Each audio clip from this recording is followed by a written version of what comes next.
बोलो जयकारा, बोल मेरे श्री गुरु महाराज की जय।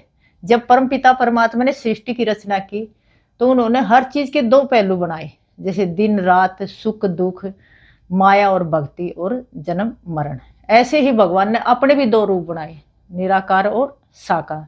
भगवान साकार रूप में इसलिए आए कि निराकार का ज्ञान करवाने के लिए, तो उन्होंने साकार रूप में निराकार का ज्ञान करवा।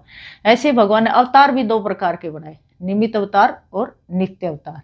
निमित्त अवतार मतलब किसी चीज के निमित्त आते हैं, जैसे त्रेता युग में भगवान राम आए, निमित्त बनकर आए, भाई रावण को मारना है, अहिला को तारना है, और हम सबको मर्यादा का पाठ सिखाया और उसके बाद अपने धाम चले गए।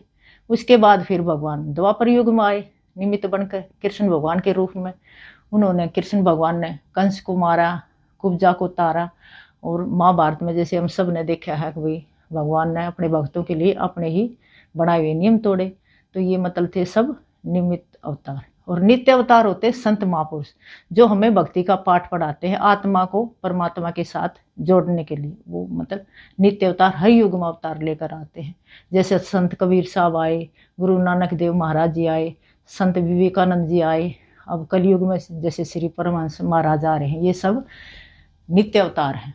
तो नित्य अवतार मतलब संतों के रूप में हमें भक्ति का पाठ पढ़ाने आते हैं। अब भाई भक्ति क्या है, भक्ति करने से, सत्संग जाने से हमें मतलब ज्ञान होता कि मैं कौन हूँ, कहाँ से आया हूँ, भाई सत्य क्या है, झूठ क्या है, मुझे क्या करना चाहिए और मैं क्या कर रहा हूँ। ये सब का ज्ञान हमें संतों से मिलता है। इसलिए संत भगवान मतलब संत के रूप में अवतार लेकर आते हैं।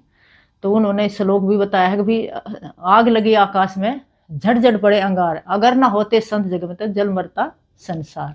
अगर संत महापुरुष भगवान मतलब संतों के रूप में नहीं आते तो संसार जल के मर जाता, क्यों, उसे कोई ज्ञान ही नहीं होता। तो ये संत रूप में आए तो उन्होंने हमें भक्ति का पाठ पढ़ाया। इसलिए हमें भक्ति करनी चाहिए और अपना जीवन सफल करना चाहिए। धन्यवाद।